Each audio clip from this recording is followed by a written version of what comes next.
Here we are live, y'all. We're in Grovetown, Georgia, and they just told us gas has run out of the one station because a lot of people were getting their gas cans, and we were in line for 2 hours, and now everybody's leaving. I mean, all over the city right now, everybody's looking for gas, and so now we're looking, see how people are getting gas cans already.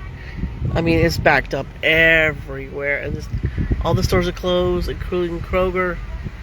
And we'll keep y'all posted. Pray for us.